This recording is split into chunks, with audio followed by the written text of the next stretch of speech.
dengan apa yang diperintahkan orang tuanya, walau bima yaquluhu, sekalipun yang diperintahkan itu sepertinya membahayakan dirinya, kelihatannya merugikan dia. Mungkin ada hal-hal yang diperintahkan oleh orang tuanya yang sifatnya merugikan dia. Namun selagi perintah tersebut tidak bertentangan dengan syariat Islam, adabnya seorang anak hendaklah melakukan apa yang diperintahkan kedua orang tuanya. Idza lam yakunil amru fi ma'asillah, selagi perintah mereka itu tidak kepada perkara yang bersifat bermaksiat kepada Allah Subhanahu wa taala. Ini adabnya seorang anak. Ini sudah kita singgung di pertemuan terakhir kemarin. Bagaimana kalau sekiranya terkait seperti contoh yang disebutkan kemarin, seperti tolak orang tua kedua anaknya menceraikan istrinya, itu bagaimana? Maka sudah dijawab oleh Imam Hambali ketika beliau ditanya, apakah saya harus menceraikan istri saya, melihat Sayyidina Umar menyuruh anaknya menceraikan istrinya. Ketika Abdullah bin Umar anaknya tidak mau, maka Nabi pertegas, ikuti apa yang diperintahkan orang tuamu, ceraikan istri. Maka ketika disampaikan seperti itu, kata Imam Hambali, boleh kamu ikuti keinginan orang tuamu menyuruh cerai itu, hatta yakuna abuka mithla Umar. Tapi syaratnya ayahmu tuh levelnya sudah seperti Sayyidina Umar. Nah, kalau belum level seperti Sayyidina Umar, tidak usah diikuti. Karena Sayyidina Umar tuh memang punya ketajaman batin.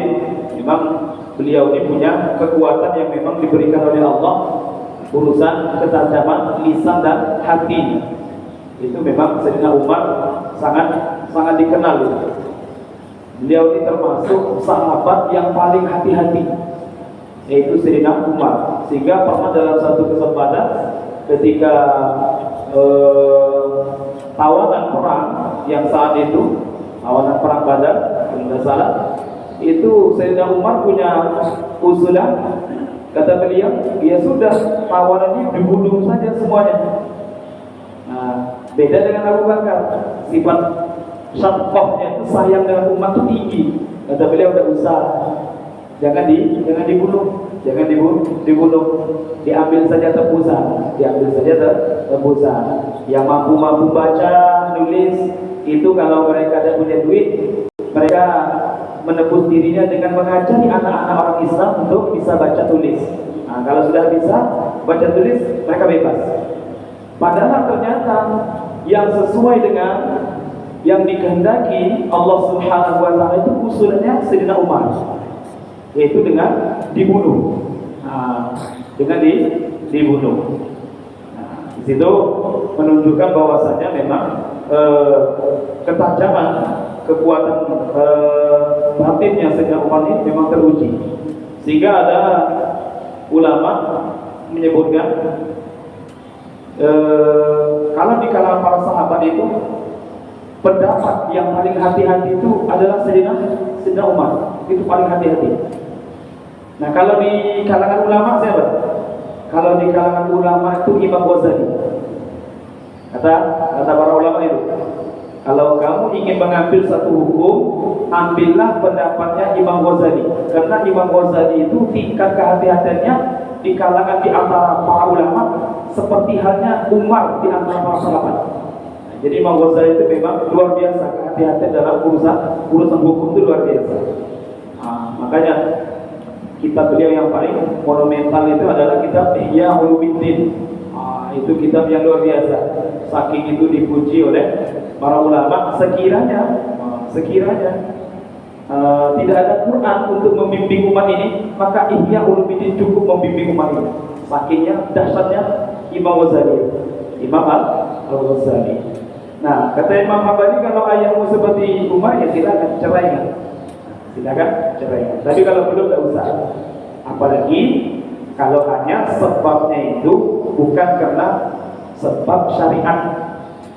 cuma sebab-sebab yang tidak ada kaitan dengan kemaslahatan kebaikan, tidak ada kemaslahatan untuk agama, hanya merasa tidak cocok secara manusiawi gitu saja, itu sangat-sangat tidak dibenarkan. Nah, tetap abghadul halal min Allah at-talaq.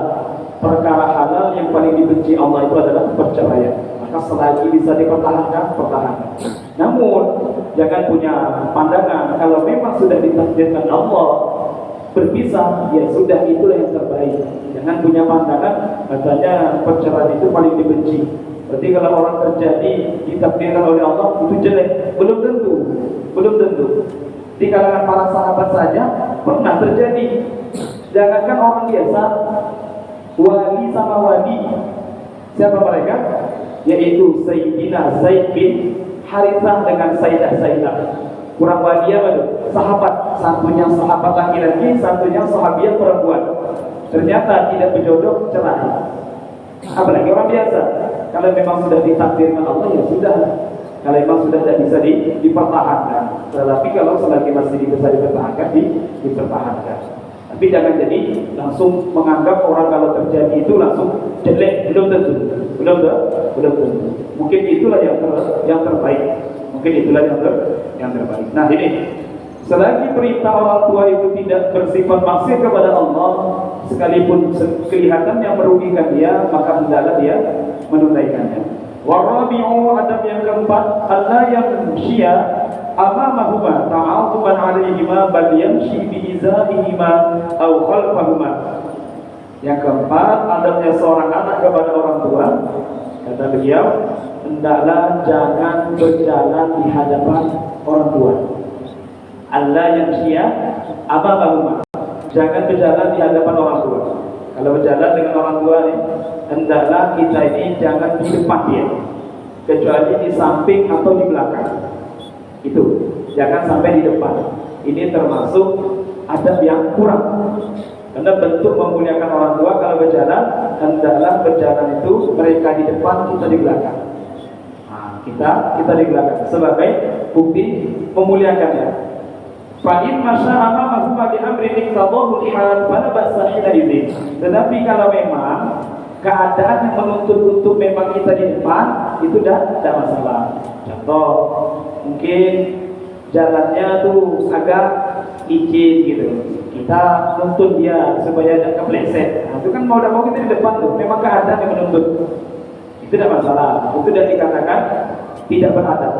Nah, tetapi kalau ada unsur-unsur yang mengharuskan untuk di depan, itu alangkah tidak bagusnya kalau anak itu berjalan di depan orang tuanya. Dia berjalan depan, orang tuanya di belakang dia. Bapak Ibu dirahmati Allah, jangankan kepada orang tua, kepada orang yang selain orang tua kita pun itu dianjurkan kepada yang lebih tua, apalagi yang sudah tingkatan syekh itu yang sudah tua rentan, ya mungkin 50 ke atas itu, kurang lebih. Itu pun dianjurkan untuk kita ini jangan sampai berjalan di hadapan dia kalau tidak darurat.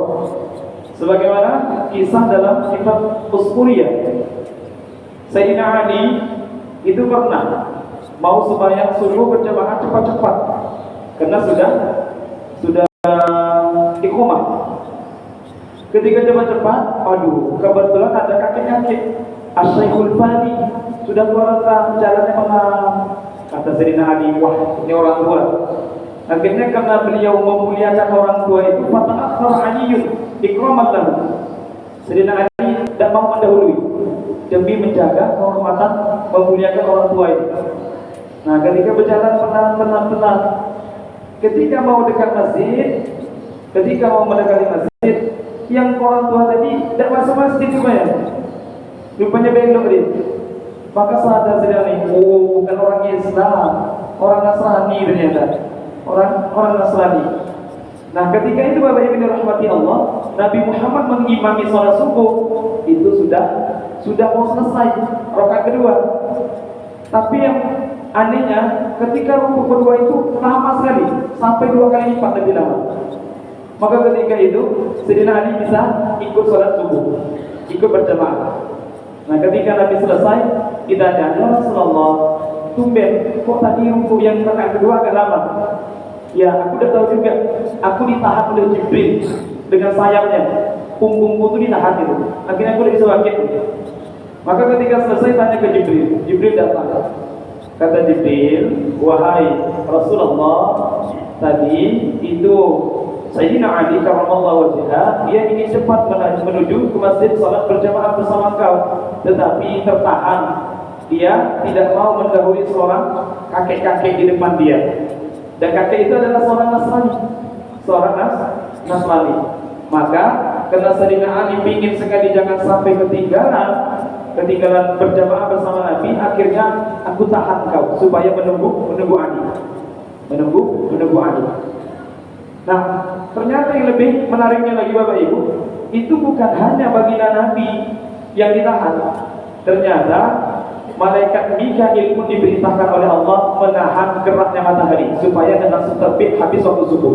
Karena memang sudah ketika itu fahana waktu tulu'i syamsi, sudah mendekati terbitnya matahari. Sudah mendekati terbitnya matahari. Sampai dalam cerita kitab itu, malaikat Mikail pun disuruh oleh Allah tahan matahari jangan sampai terbit dulu. Inilah kata beliau, hadhihi darajah bi hurmati Syekhil Bani ma'a annahu kana Nasraniyan. Inilah derajat yang diberikan Allah bagi orang yang memuliakan orang tua, padahal orang tua itu sudahlah orang lain, Nasrani. Apalagi orang tua kandung Muslim lagi, itu jauh lebih lagi. Kalau dimuliakan akan mendapat derajat yang mulia di sisi Allah Subhanahu wa Ta'ala.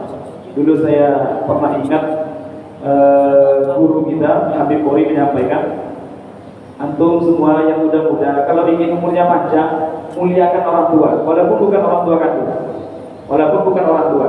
Apa hikmahnya? Apa fadilahnya? Kamu pun akan diberi umur panjang yang nanti ada orang memuliakan kamu.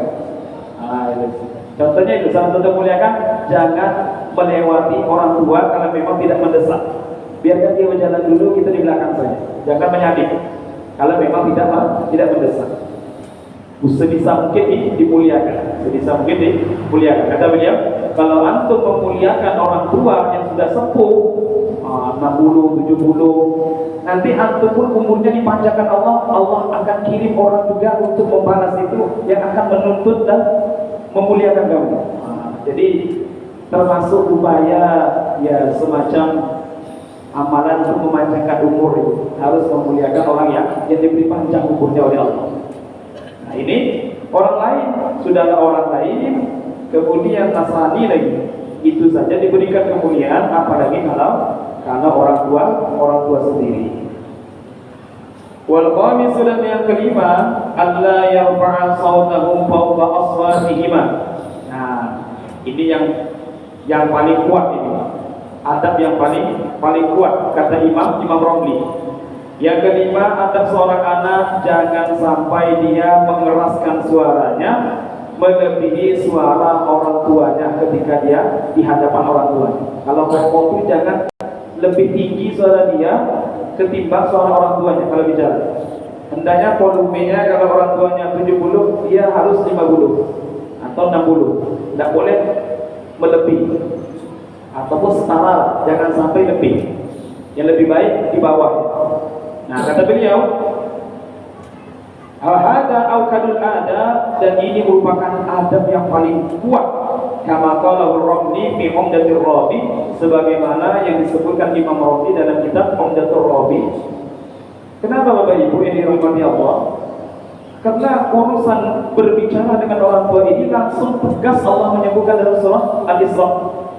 Al-Isra itu ayat 23. Terkait bicara dengan orang tua itu Allah menyebutkan secara khusus didikan kita kepada orang tua oleh Allah itu secara khusus urusan bicara. Fala taqul lahuma uffin wala tanharhuma wa qul lahuma qawlan karima. Imma yablughanna 'indaka al-kibara ahaduhuma aw kilahuma fala taqul lahuma uffin wala tanharhuma wa qul lahuma qawlan karima. Kalau orang tua kamu salah satunya sudah masuk usia lanjut, kibar itu usia lanjut, Kenapa kok ini dikhususkan oleh Allah? Bukan orang tua, tapi orang tua yang sudah lanjut usia. Ini ada hikmahnya nanti.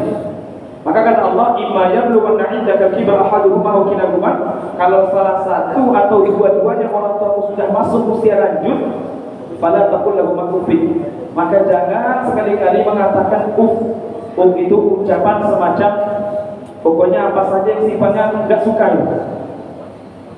Itu.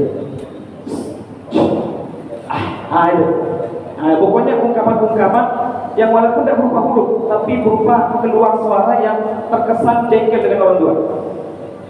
Kemudian jangan menghardik mereka. Nah, makanya dalam yang ada kelima ini kata Imam Rafi termasuk adab yang paling kuat, karena Allah mengajarkan langsung di dalam Al-Quran surah Al-Isra itu ayat 23 berkaitan berkata-kata kepada orang tua. Nah, jangankan berkata kasar, meninggikan suara pun itu termasuk tidak ada. Kenapa tadi saya katakan kok khusus kalau orang tuanya sudah tua? Ternyata ada hikmahnya. Orang itu, jadi jangan salahkan kalau ada orang soleh. Saya di kampung ada orang yang terkenal soleh, tetapi ketika masuk usia senja, dia agak sensitif, perasaannya semakin tipis, agak mudah tersinggung. Itu jangan dianggap kekurangan. Jadi walaupun orang itu soleh, kalau sudah masuk usia lanjut itu memang sudah sunatullah. Biasanya perasaannya lebih tipis, lebih mudah tersinggung ketimbang anak yang masih muda. Dasarnya mana? Dasarnya Imam Qurtubi menyebutkan dalam surah Yusuf. Surah Yusuf itu ada ungkapan perbedaan Nabi Yakub dengan Nabi Yusuf. Ketika Nabi Yakub diminta maaf oleh anak-anaknya yang merasa bersalah, mereka mengatakan, "Qalu ya abana astaghfir lana dzunubana inna kunna khati'in." Itu udah ketahuan. Saudara abang-abang Yusuf itu udah ketahuan. Nabi Yusuf itu ketahuan kalau mereka lah yang punya rencana buruk dengan adiknya mau dibunuh, bahkan dibuang sampai dijual, dibuang ke sumur. Ketahuan lama-lama. Ada mengatakan sampai 23 tahun berpisah dengan Nabi Yakub. Ini udah abangnya. Kenapa rasa bersalah? Minta maaf. Bukan hanya minta maaf, karena tahu ayahnya Nabi. Minta maaf dengan mohon, ya ayahku, qalu ya abana astaghfir lana dzunubana. Wahai ayahku Yakub, wahai ayah kami Yakub, mohonkan ampun kepada Allah untuk kami. Kami inna kunna khati'in, kami ngaku kami salah. Apa jawaban Nabi Yakub? Nah, nanti beda dengan Nabi Yusuf itu. Kata Nabi Yakub apa ibu yang dirahmati Allah, qala sawfa astaghfiru lakum rabbi, dan langsung dimintakan ampun. Apa kata beliau? Qala sawfa astaghfiru lakum rabbi, ya nanti aku mohonkan istighfar untuk kalian. Innahu wal ghafurur rahim.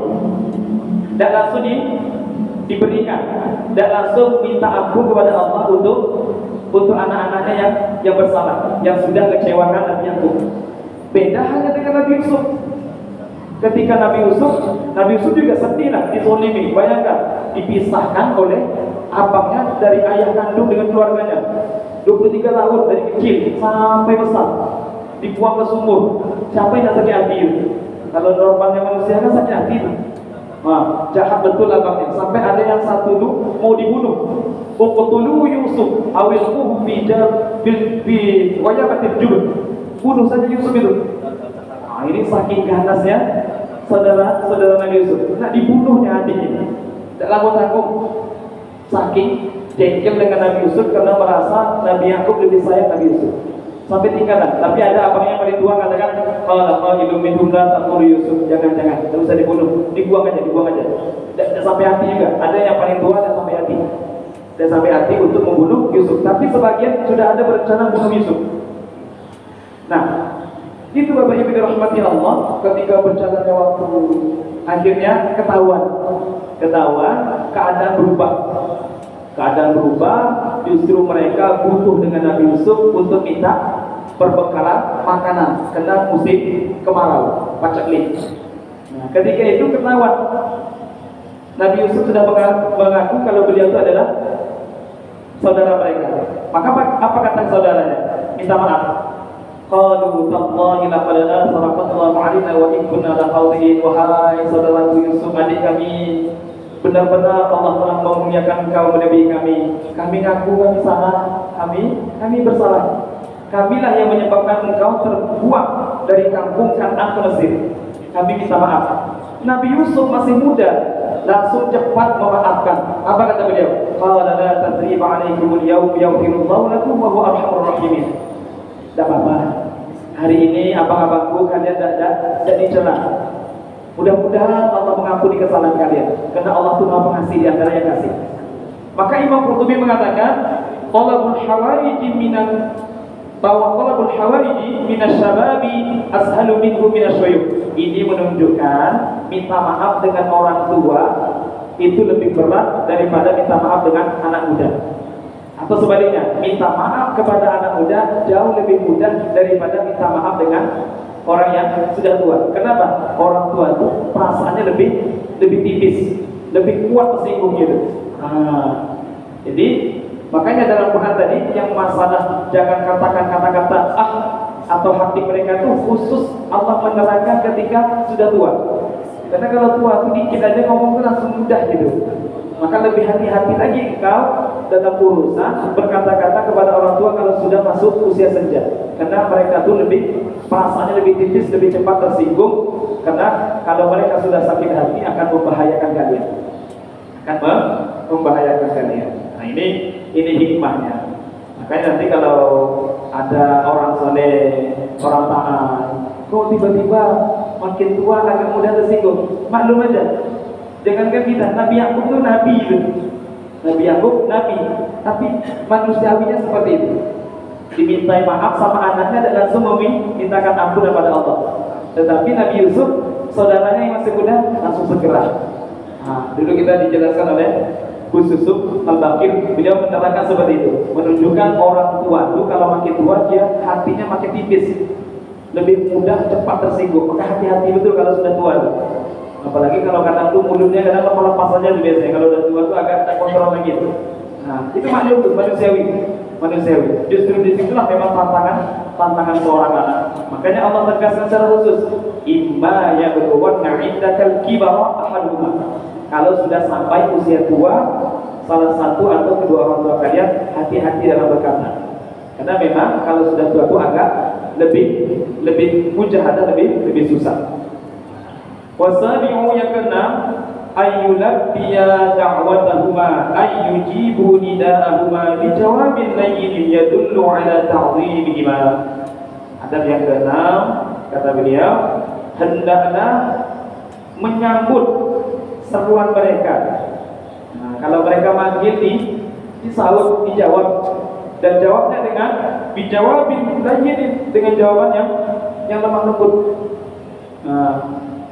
Siapa mungkin contoh namanya? Bulan, ya, dengan lemah lembut. Bulan, apa?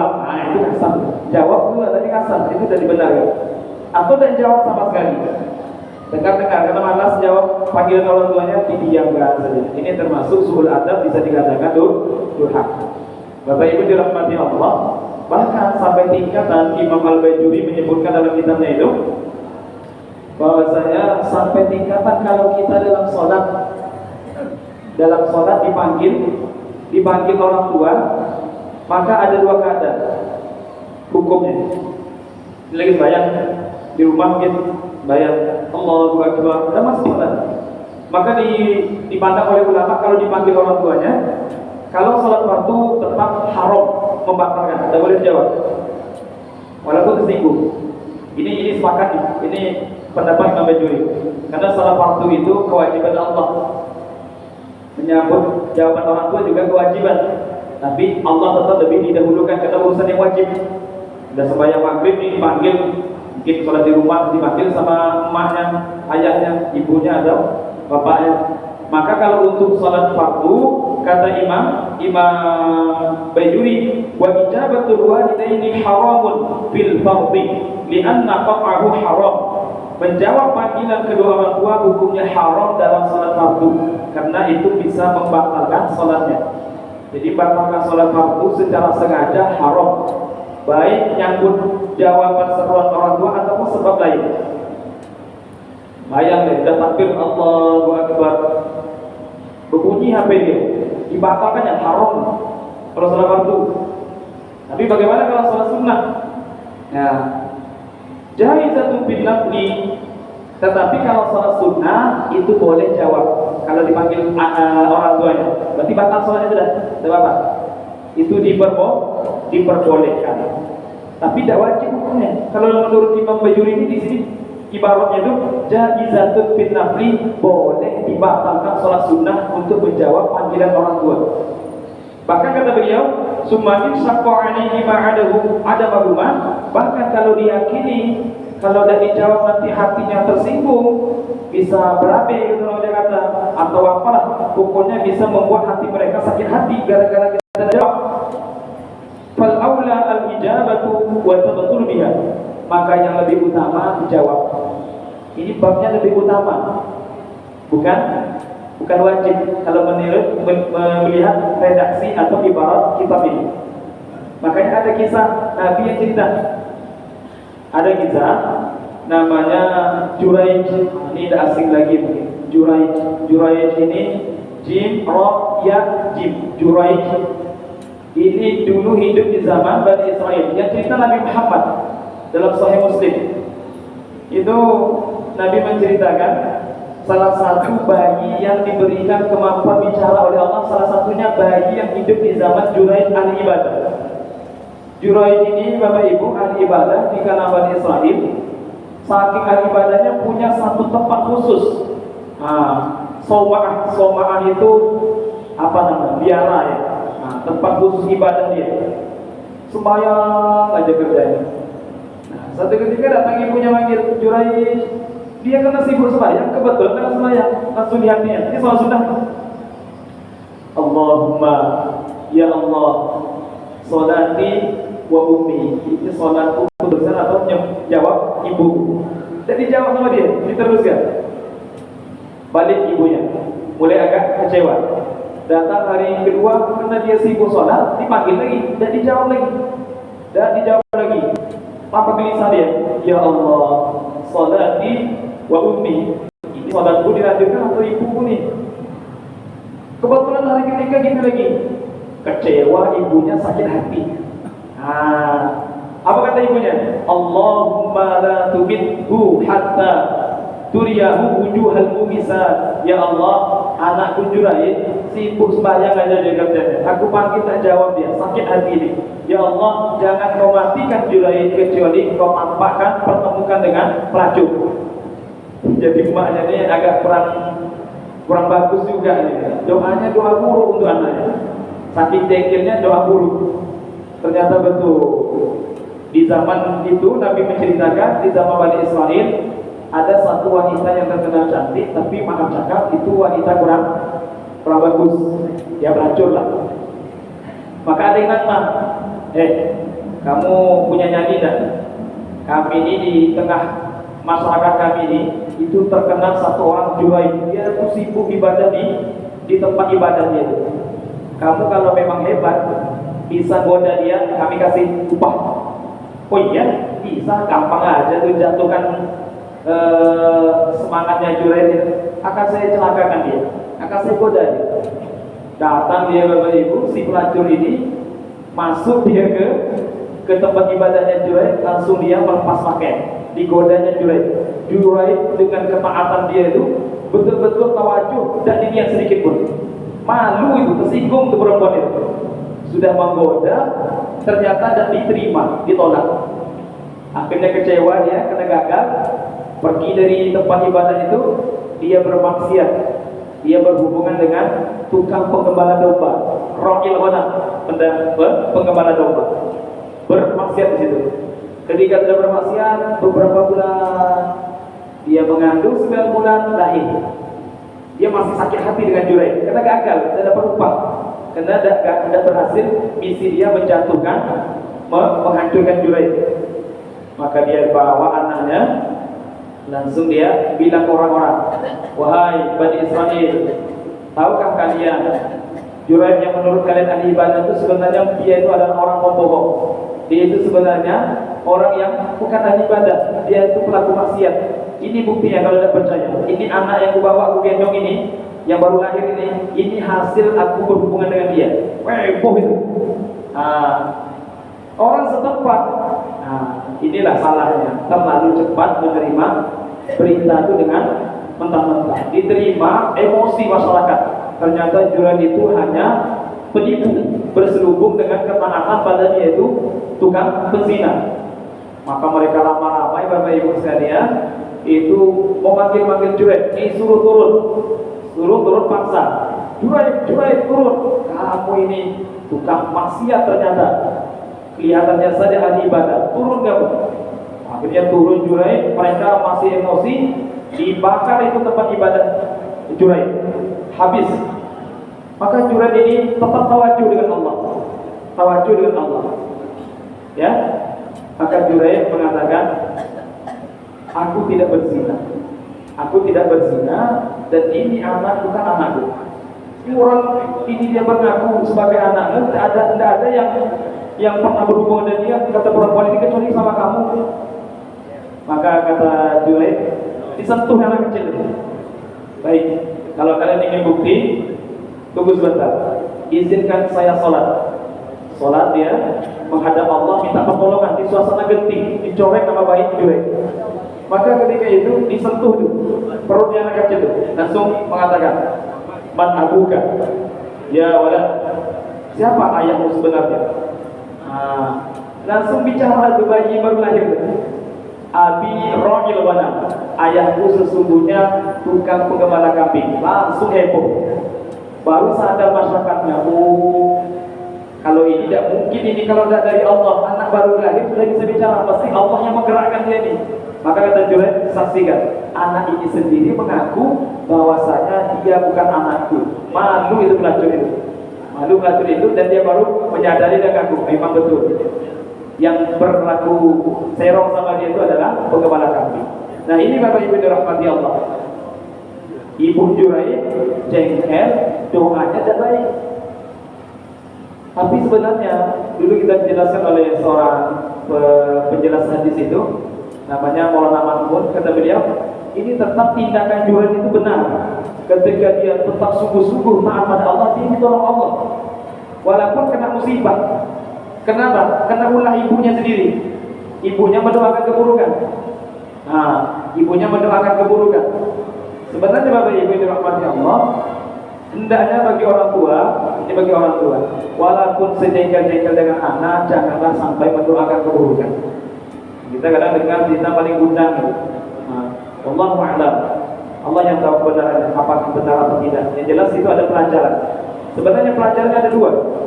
Bagi anak mendapat pelajaran, jangan sampai durhaka karena dihukum di dunia.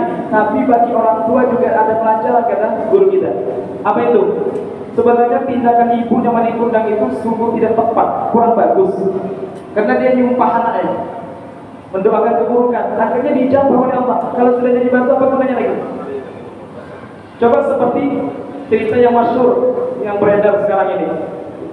Beberapa tahun ini ada cerita yang baru terbongkar.